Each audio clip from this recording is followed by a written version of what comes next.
So first let me set up the context for this video.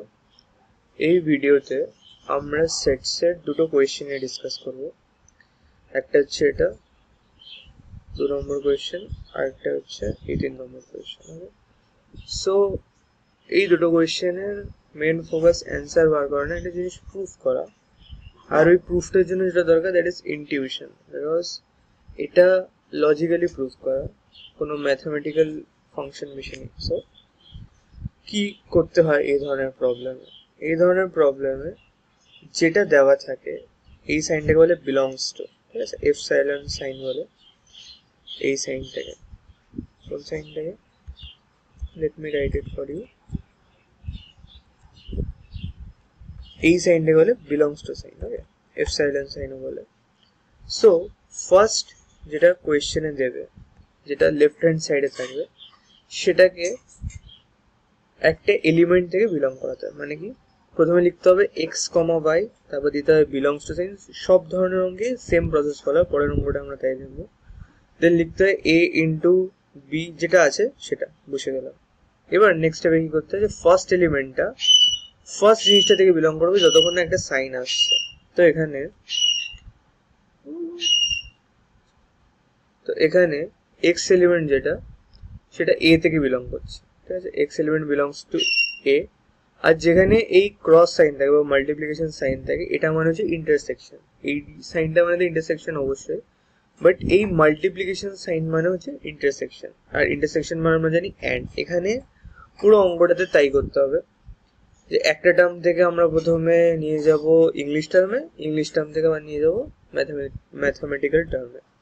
তো y elements belong from B intersection C, ঠিক আছে।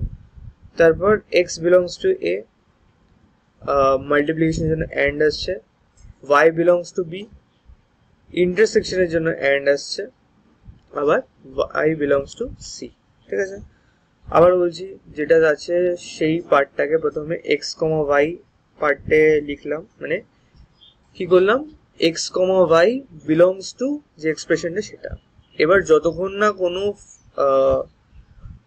কি বলে sign আসছে, mathematical sign আসছে, মাল্টিপ্লিকেশন প্লাস ডিভাইড ইন্টারসেকশন বা union, ততক্ষণ ওই পার্টটা ফার্স্ট এলিমেন্ট থেকে বিলং করে। তো এখানে এ এক্স এলিমেন্ট থেকে বিলং করে। তারপর যে সাইনটা এলো, সাইনটার জন্য আমরা ওর মানেটা লিখলাম কি, সাইনটার মানে অ্যান্ড। তারপর y বিলংস টু যে পরের পার্টটা আছে সেটা। দেন পরের স্টেপে গেলাম, যেরকম আগের পার্টটা ছিল ওই পার্টটা সেমই আছে। এবার এই পার্টটাকে ভাঙছি, কোনটা, y belongs to B intersection C টা। তো এখানেও তাই হচ্ছে, y belongs to B intersection and then y belongs to C। এবার যেটা করছি, এবার যদি আমরা অঙ্কে দেখি, অঙ্কে আমাদের কি প্রুফ করতে হবে, A belongs to B A into B intersection A into C, এটা আমাদের প্রুফ করতে হবে। আচ্ছা, আর ক্রস মানে আমরা কি জানি, ইন্টারসেকশন। তো এখানে ওটাই করার ট্রাই করছে, ইফ ইউ আন্ডারস্ট্যান্ড কেয়ারফুলি, যে x বিলংস টু a আর y বিলংস টু b, এই দুটোকে বাড়ি বাড়ি লিখছে। মানে কি, x belongs to a and y belongs to b, তার মাঝখানে আসছে and, y belongs to a আর y বিলংস টু c। মানে কি, এই জিনিসটাকেই, এই রাইট হ্যান্ড সাইডের জিনিসটাকেই যেহেতু আমরা প্রুফ করবো লেফট হ্যান্ড সাইড থেকে, রাইট হ্যান্ড সাইড প্রুফ করছি, তো রাইট হ্যান্ড সাইডের জিনিসটাকেই ম্যাথমেটিক্যাল টার্মে লিখছে। এবার কি বলছি, x and y belongs from a into b, ঠিক আছে। কেন ওটা লিখছি, যাতে এই জিনিসটা প্রুফ হয়ে যায়। And x comma y belongs to a into c, কারণ অ্যান্ড মানে কি, মাল্টিপ্লিকেশন সাইন। এবার আমরা ইন্টারসেকশন লিখলাম না কেন, মাল্টিপ্লিকেশন লিখলাম না কেন, তার জন্য রাইট হ্যান্ড সাইডটা এসছে। আমাদের কখনো বলবে না যে এটা থেকে কোন এক্সপ্রেশন ধরে সেটা লেখো, আমাদের দুটো দিয়ে দেবে, প্রুফ করতে হবে, ঠিক আছে। দেন এই দুটো যেহেতু আছে, এই দুটোকে এক করে দিলাম। এই স্টেপে যদি লক্ষ্য করো, দুটো স্টেপে দেখো এক্স ওয়াই বিলংস টু, আর মাঝখানে অ্যান্ড আছে, এখানে অ্যান্ড এর জন্য ইন্টারসেকশন আছে, রাইট হ্যান্ড সাইড লক্ষ্য করলে বোঝা যাবে। তো এই স্টেপটা আর এই স্টেপটা দেখো, যে x y belongs to a into b intersection c, আর x y belongs to a into b intersection a into c. এই দুটোর জন্য কি হলো, দুটোতেই যেহেতু এক্স ওয়াই থেকে বিলং করছে, সেই জন্য আমরা এটা লিখতে পারি যে এই দুটো সমান বা বিলং করে একই জায়গা থেকে। আমি ধরো কলকাতা থেকে বিলং করি, রামও কলকাতা থেকে বিলং করে, মানে আমরা কি লিখতে পারি দুটোই কলকাতা থেকে বিলং করি। আমি ধরো এটাকে রাম ধরলাম, এটাকে আমি ধরলাম, তো ওই কনসেপ্ট থেকে আমরা পাচ্ছি যে তাহলে দুজনই কলকাতা থেকে বিলং করি, ঠিক আছে। এবার কি করছে, এটা right hand side left hand side থেকে রাইট হ্যান্ড সাইড প্রুফ হয়ে গেল। এবার রাইট হ্যান্ড সাইড থেকে লেফট হ্যান্ড সাইড প্রুফ করতে হবে। এই অঙ্কগুলো করার একটা বেসিক নিয়ম আছে, দিস ইজ দ্য বেসিক নিয়ম, ওকে।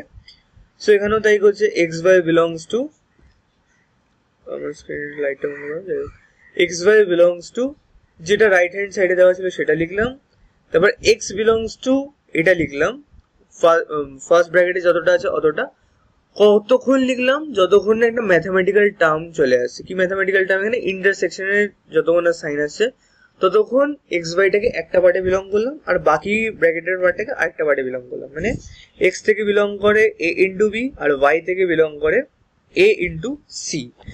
So x belongs from A, এই মাল্টিপ্লিকেশনের জন্য অ্যান্ড এলো, এক্স বিলং ফ্রম ওয়াই, ঠিক আছে, এত অবধি ঠিক আছে।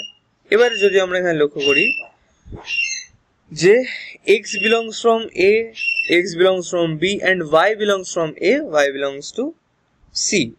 তো এখানে যেহেতু এ দুটো জায়গায় কমন আছে, তো আমরা দুটো কমন নিলাম। কেন কমন নিলাম, কারণ আমাদের লেফট হ্যান্ড সাইডে জিনিসটাকে প্রুফ করতে হবে। এটাকে যদি আমরা ম্যাথামেটিক্যাল টার্মে লিখে দেখি তো সেইভাবে প্রুফ করতে হবে। তো আমরা কি করলাম যে এ এর টার্মটাকে একদিকে নিলাম, এক্স ওয়াই বিলংস টু এ, আর বাকি টার্ম দুটোকে একদিকে নিলাম, তবে এক্স ওয়াই দুটোকে একই ব্র্যাকেটে, তাহলে x y belongs from A, আর এই দুটোর মাঝখানে যেহেতু অ্যান্ড আছে সেই জন্য x y belongs from B into C.